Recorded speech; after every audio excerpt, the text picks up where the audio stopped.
오늘은 열왕기하 5장 9절에서 14절 말씀을 통해서 겸손히 주를 섬길 때라는 제목으로 은혜를 나누겠습니다.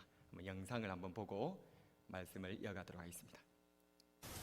어느 맑은 봄날 바람에 이리저리 휘날리는 나뭇가지를 바라보며 제자가 물었다. 스승님, 저것은 나뭇가지가 움직이는 겁니까? 바람이 움직이는 겁니까? 스승은 제자가 가리키는 곳은 보지도 않은 채 웃으며 말했다. 무릇 움직이는 것은 나뭇가지도 아니고 바람도 아니며 네 마음뿐이다. 무릇 움직이는 것은 나뭇가지도 아니고 바람도 아니며 내 마음뿐이다. 달콤한 인생이라고 하는 영화에서 나온 그런 명대사입니다. 세상이 움직이는 것도 사람이 움직이는 것도 아니라는 것입니다. 오직 내 마음이 움직이고 내 마음이 흔들리기에 흔들리는 내 마음을 붙잡는 것이 중요하다라는 메시지가 아닐까 생각해 봅니다. 그래서 잠언 4장 23절에서는 모든 지킬 만한 것 중에 더욱 내 마음을 지키라 라고 말씀하고 있고, 마태복음 15장 18절에서 우리 주님께서도 입에서 나오는 것들은 마음에서 나오나니 이것이야말로 사람을 더럽게 한다 라고도 하셨습니다. 그렇습니다. 무엇이 중요하다고요? 마음이 중요한 것입니다. 그래서 사무엘상 16장 7절에 보면 사람은 외모를 보거니와 나 여호와는 중심을 보느니라 라고 우리 하나님께서 말씀하셨습니다. 그래서 하나님께서는 마음이 겸손한 사람과 동행하시는 거예요. 가까이 하시는 것입니다. 이사야 57장 15절에 보면 지극히 존귀하며 영원히 거하시며 거룩하다 이름하는 이가 이같이 말씀하시되 내가 높고 거룩한 곳에 있으며 또한 통회하고 마음이 겸손한 자와 함께 있나니 이는 겸손한 자의 영을 소생시키며 통회하는 자의 마음을 소생시키려 함이라. 미가 6장 8절에서도 보면 사람아 주께서 선한 것이 무엇임을 너에게 보이셨나니 여호와께서 내게 구하시는 것은 오직 정의를 행하며 인자를 사랑하며 겸손하게 내 하나님과 함께 행하는 것이 아니냐라고 말씀하신 것이죠. 오늘 본문에는 엘리사 선지자와 나만 장군의 이야기가 나옵니다. 이 나만 장군은 당시 북왕국 이스라엘의 대적이었던 강대국 아람 나라의 장군이었습니다. 그는 아람을 구원한 큰 용사요 왕 앞에서 크고 존귀한 구원자였습니다만 당시 저주의 병이라고 생각되었던 나병, 한센병에 걸린 환자였습니다. 열왕기하 5장 1절에 보면 아람 왕의 군대 장관 나아만은 그의 주인 앞에서 크고 존귀한 자니 이는 여호와께서 전에 그에게 아람을 구원하게 하였으니라. 그는 큰 용사이나 나병 환자더라. 이 나만 장군에 대해서는 일찍이 우리 예수님께서 이렇게 말씀하셨습니다. 누가복음 4장 27절에 보면 또 선지자 엘리사 때에 이스라엘에 많은 나병 환자가 있었으되 그 중에 한 사람도 깨끗함을 얻지 못하고 오직 수리아 사람 나만뿐이었느니라. 이 말씀을 통해서 주님께서 이 말씀을 하실 때는 고향 나사렛에서 오셔서 복음을 전하셨는데, 그런데 그 고향 사람들이 도리어 주님의 말씀을 듣지 않고 배쳐가자 그때 하신 말씀이셨습니다. 따라서 열왕기에 나오는 우리가 앞서 봤던 사르밧 가부의 이야기나 지금 이 나만 장군에 대한 이 이야기, 이 둘의 공통점은 이방인이다 그 말입니다. 그런데 이 하나님에게서 떠나가 있는 이런 사람들, 그런 사람들의 이야기를 통하여서 우리 하나님께서 지금 말씀하시는 것은 마치 잠언에서 개미에게로 가서 배우라 라고 말씀하신 바와 같이 하나님을 믿는다는 우리를 부끄럽게 하려고 하는 의도다 그 말입니다.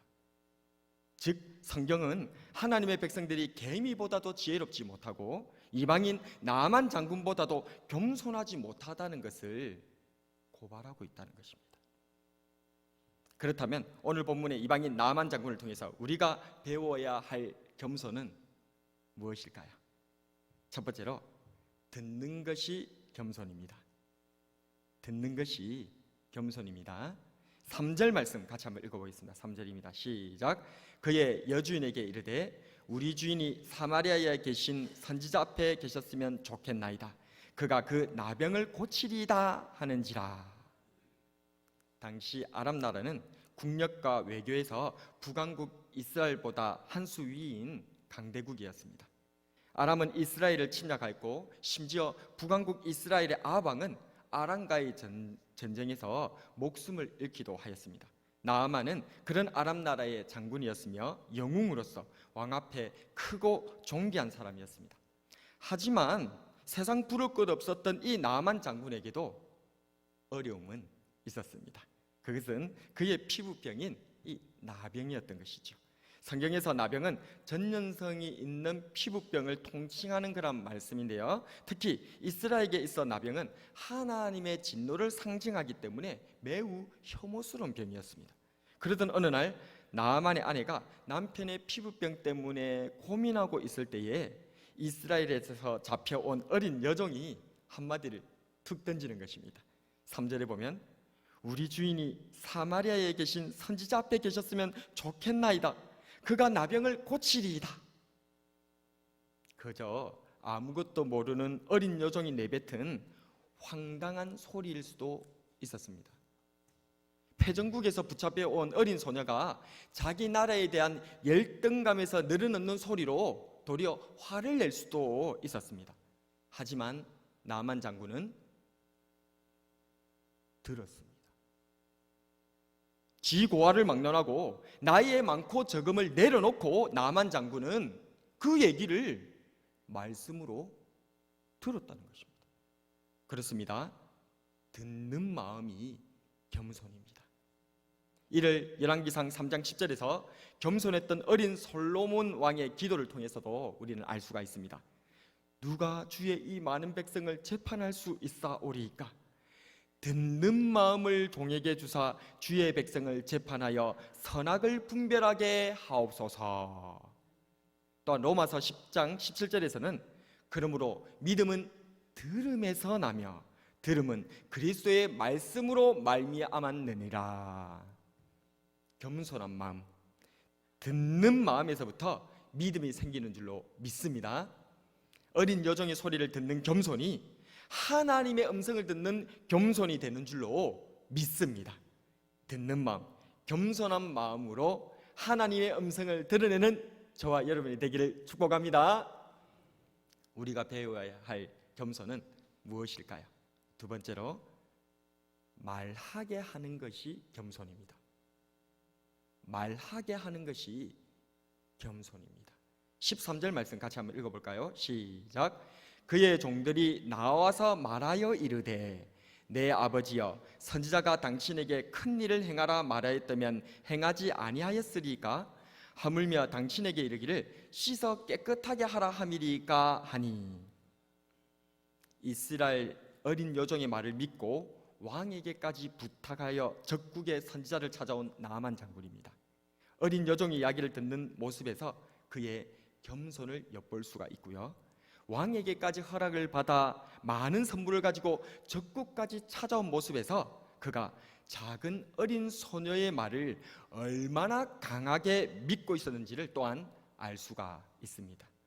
그런데 이렇게 겸손하게 또 큰 믿음을 가지고 어렵게 찾아온 나아만 장군을 엘리사 선지자는 만나주지를 않습니다. 겨우 그의 사환을 보내 일방적으로 명령만 전달할 뿐이었던 것입니다. 10절 말씀에 보면 엘리사가 사자를 그에게 보내 이르되 너는 가서 요단강에 몸을 7번 씻으라. 너의 살이 회복되어 깨끗하리라 하는지라.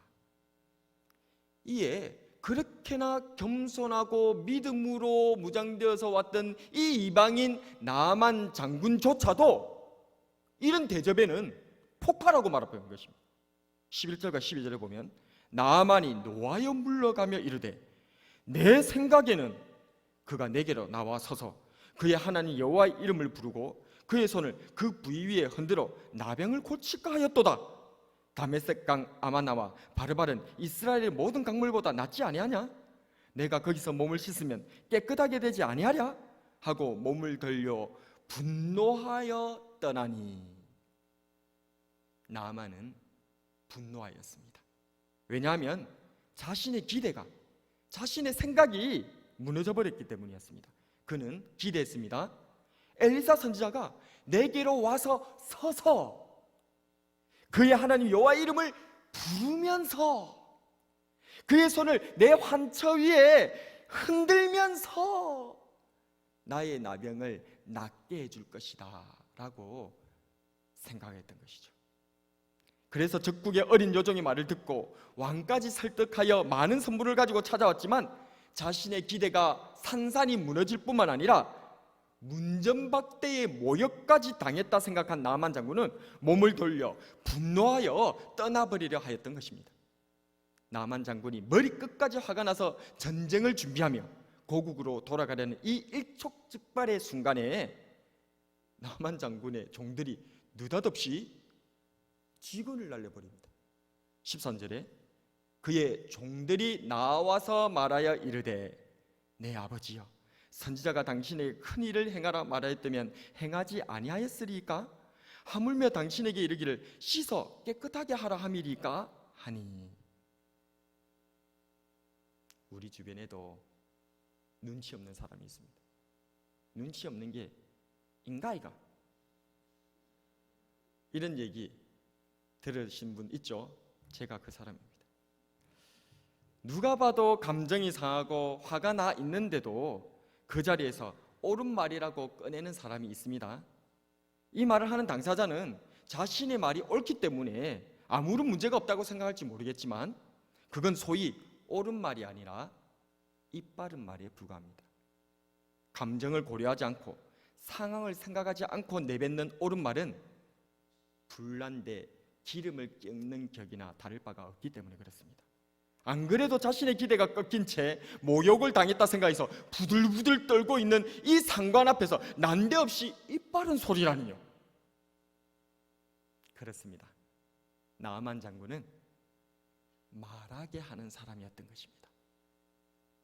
감정이 폭발한 일촉즉발의 그 상황 속에서도 옳은 말을 자신의 군대 상관에게 올렸던 그 종들도 정말 대단하지만 자신의 종들이 이런 상황이라 할지라도 감히 자신에게 옳은 말을 할 수 있도록 평소에 열려 있었던 이 나아만 장군의 겸손은 훨씬 더 대단하다 그 말입니다. 그렇습니다. 겸손은 말하게 하는 것입니다. 기쁨의 말도 아픔의 말도 평소에 낮은 자리에서 공감하며 들어줄 때에 사람은 그에게 말할 수가 있는 것이죠. 겸손은 사람들이 자유롭게 말하도록 하며 그 가운데 하나님의 음성을 드러내는 능력인 줄로 믿습니다. 우리가 배워야 할 겸손은 무엇일까요? 마지막으로 100% 순종이 겸손입니다. 100% 순종이 겸손입니다. 14절 말씀 같이 읽어보겠습니다. 시작. 나아만이 이에 내려가서 하나님의 사람의 말대로 요단강에 7번 몸을 담그니 그의 살이 어린아이의 살같이 회복되어 깨끗하게 되었더라. 일촉즉발의 상황에서 자신의 종들이 자신에게 충원할 수 있도록 하고 또 그 말을 겸손히 드러내었던 이 나아만 장군은 이제 그 마음을 돌려 요단강에 들어갑니다. 그리고 자신을 무시한 하나님의 사람의 말대로 요단강에 7번 몸을 씻었습니다. 주어진 말씀에 순종하여 7번 몸을 잠갔을 때에 그의 살이 어린아이의 살같이 깨끗하게 회복된 줄로 믿습니다. 할렐루야. 아들아 1미터만 더 파보렴 이라는 말이 있습니다. 10m 깊이의 지하수가 있는지도 알지 못한 채 그저 9m까지 땀을 뻘뻘 흘리며 우물을 파다가 도무지 이제 물이 안 나오니까 포기하려던 그 아들에게 아버지가 얘기합니다. 아들아 1m만 더 파보렴. 그렇습니다. 100% 순종만이 순종입니다. 90% 순종, 99%의 순종으로는 하나님의 능력을 경험할 수가 없는 것입니다. 마치 10m 깊이의 그 지하수에 9m까지 파는 것은 아무 의미가 없어요. 1m만 듭하면 10m에 도달해야만 지하수 물이 터져 나오듯이 90%의 순종은 순종이 아니라는 거예요. 99%의 순종도 순종이 아닌 것입니다. 100% 순종이 되어야만 그것이 순종이며 그 끝에 하나님의 능력과 은혜가 있는 줄로 믿습니다. 이러한 100% 순종의 비결이 바로 겸손입니다. 자칫 자기 감정에 휘말려 교만하게 말씀을 거부할 뻔했던 나만 장군이었지만 선지자의 말씀에, 하나님의 말씀에 겸손하게 7번까지 철저하게 마지막까지 순종할 때에야 비로소 놀라운 하나님의 역사가 임하는 줄로 믿습니다. 그렇습니다. 나만 장군은 순종하는 사람이었습니다. 한 번, 두 번이 아니라 7번까지, 여기서 7번이라는 것을 철저하게 완성될 때까지, 하나님의 기대에 충족될 때까지, 마지막까지 순종하는 것이 7번 순종하는 것인 줄로 믿으시기를 바랍니다. 이게 바로 100% 순종이라는 것입니다. 이처럼 7번까지 100% 순종하는 것이 겸손입니다. 사람의 마음의 교만은 멸망의 선봉이요, 겸손은 종기의 앞잡이입니다. 사람이 교만하면 낮아지게 되겠고 마음이 겸손하면 영예를 얻게 될 줄로 믿습니다. 말씀을 정리하겠습니다. 하나님께서는 저 이방인 나만 장군을 통해서 우리 하나님의 백성들을 부끄럽게 하십니다. 그는 일국의 장군이며 영웅이었지만 겸손한 사람이었습니다. 겸손히 말씀을 들었으며 겸손히 말씀하도록 하였으며 겸손히 100% 순종하였습니다. 우리가 믿고 따르는 우리 예수님께서는 겸손하신 분이십니다. 마태복음 11장 29절에 보면 나는 마음이 온유하고 겸손하니 나의 멍에를 메고 내게 배우라. 그러면 너희 마음이 쉼을 얻으리니. 겸손하신 주님께서는 겸손하셔서 나귀 새끼를 타시고 입성하셨습니다. 마태복음 21장 5절에 시온 딸에게 이르기를 내 왕이 내게 임하나니 그는 겸손하여 나귀 곧 멍에 매는 짐승의 새끼를 탔도다 하라 하였느니라. 그러므로 오늘을 살아가는 우리에게 하나님께서는 말씀하십니다. 베드로전서 5장 6절에 그러므로 하나님의 능하신 손 아래서 겸손하라. 그러하면 하나님께서 너희를 높이시리라. 하나님의 능하신 손 아래서 겸손히 말씀을 들으며 겸손히 말씀하도록 하며 겸손히 100% 순종하여 하나님으로부터 높임을 받아 누리는 저와 여러분이 되길 주님의 이름으로 축복합니다.